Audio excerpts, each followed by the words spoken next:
In this video, we're going to take a look at the PiBoy DMG from Experimental Pi, a portable Raspberry Pi 4 player. This is Steve from Restalgia, and let's get started.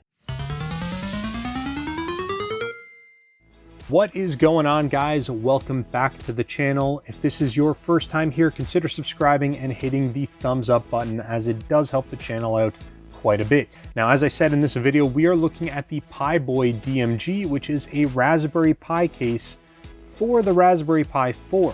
Now, this is actually made by Experimental Pi, who did send this out to me for review, so I do want to give a shout out. Now, you can get this in a bunch of different configurations. You can get it completely base set, so that way it just comes with the case itself, or you can get what they sent me, which you can see right over here. Mine was pre-assembled, and they did include a 2 GB Raspberry Pi 4.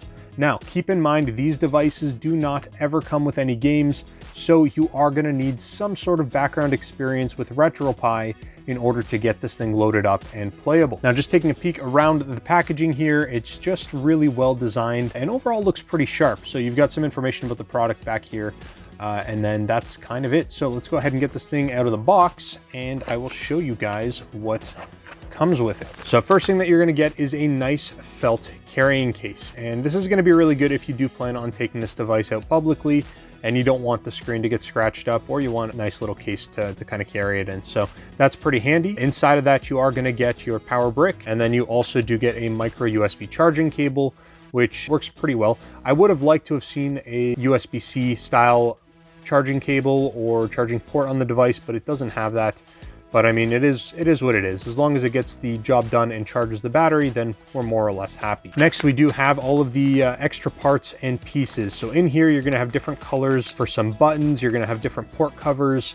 You have extra screws. You are also going to have a screwdriver in there and an extra power button.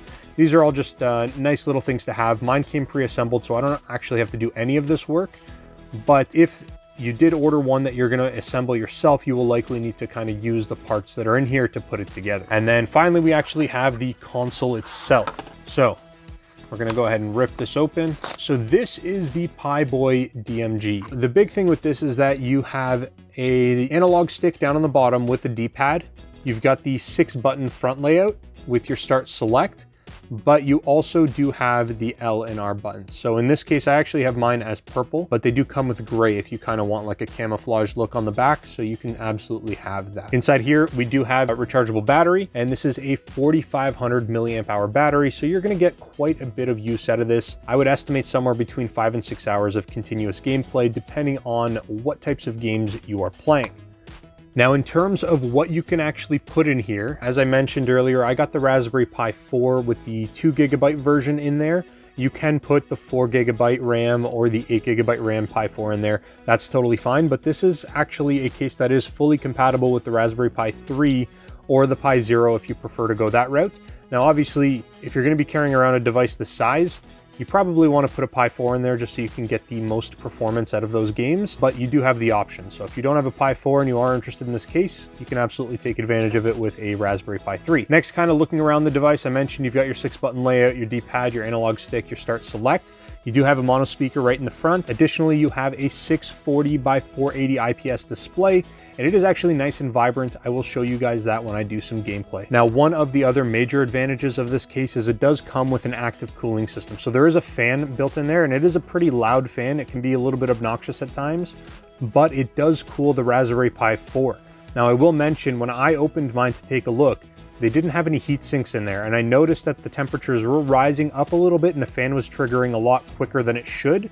So I did go ahead and throw in some heat sinks, and I've noticed that has substantially improved the temperature control in there, and things are staying a lot cooler. So if you do pick up a pre-assembled one, you're probably going to want to grab some heat sinks so you can throw in here, and that should actually keep this thing running much, much better. But yeah, that's kind of it. Let's go ahead and take a look around the device. We've already looked at the front. On the side, we're going to have an HDMI out. That's going to be really handy if you want to plug this into a TV or a different monitor or something along those lines, and it does work. You do not get dual screen though. I will mention that if you have the HDMI plugged in here, this screen will not function. It's one or the other. You kind of have to make your choice. You've got your SD card slot location right over here. Nice and handy and accessible. You don't have to fuss around with removing parts or cases or disassembling. It's all easily accessible. Then you have a volume roller right over here. You've got a 3.5 millimeter audio jack, and then you also have your charge port down in the bottom. Again, it's a micro USB charge port down here. Along the top, we have access to our LAN port from the Raspberry Pi 4, our two 3.0 ports, and our two 2.0 ports. And on the right-hand side, we actually have a dial as well for brightness on the LCD, which is actually pretty nice. That gives you a little bit more control if you're trying to conserve some power. You can actually put the brightness down to help with that. Or depending on your lighting situation, you may actually want to either make it brighter or make it less bright, obviously depending on what your surroundings are. Assembly on this thing is actually pretty straightforward. There are 6 screws here, and essentially all you do is you pop those screws out, you put your Pi device in there, connect all the wires in there. There's a few connections that you have to plug in, and then you reassemble and you're off.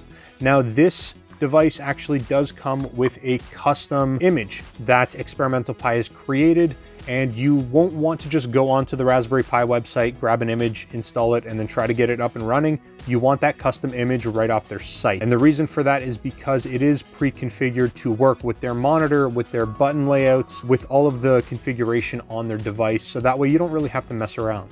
And even though it is custom, it still is very much a RetroPie image that's just pre-configured to this device. I'm not going to spend a tremendous amount of time talking about what it's compatible with, what it's not compatible with. Really, any game that works on a Raspberry Pi 4 is going to work here, with one exception.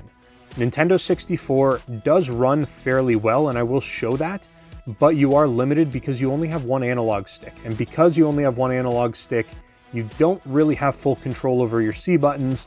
So there's going to be a number of games, although they may run fairly well, the control system is going to be kind of out of whack and you're not going to really want to play it. So just keep that in mind. Generally speaking, it is a nice device. The screen is really nice and vibrant. You can kind of see that here. And I've obviously got this thing preloaded up. Everything else is pretty good. Obviously, your Raspberry Pi has Wi-Fi and Bluetooth, so you have access to all of those sort of features. And if you want to do custom scripts, all those things are completely accessible. There's nothing that really stops you from further customizing this image. I'm not going to go through any of the older games. We're just going to show you some new games. We'll start off with some N64, we'll move into some PSP, and then I'll round it up with some Dreamcast. Go ahead and jump into some gameplay.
So like I was saying, N64 actually runs fairly well, but we're going to go ahead and back on out and we're going to move on over to some PSP, which also works fairly well. Now keep in mind, not all titles are going to run amazing, but you are going to get some fairly solid performance out of this. Let's go ahead and jump on into it.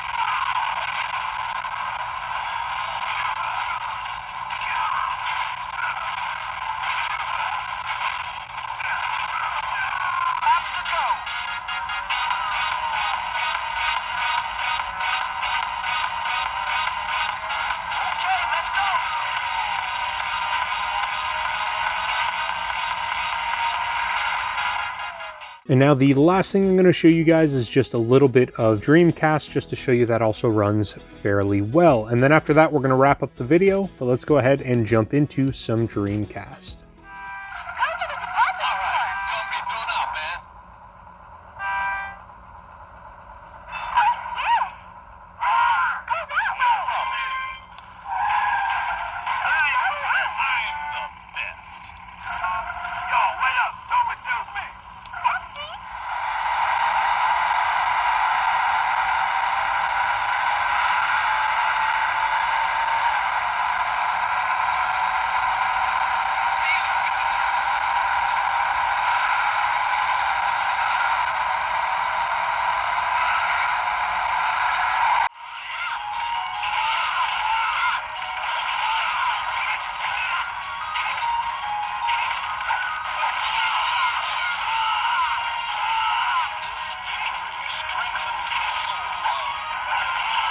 And there you guys have it. This is the PiBoy DMG. Big shout out to Experimental Pi for sending this out my way. If you guys are interested in picking it up or learning a little bit more, I will leave some links in the description down below. But that is more or less all I've got for you in this video. Be sure to subscribe to the channel and hit the thumbs up button before you leave. Thank you so very much for watching, and I will talk to you guys again real soon.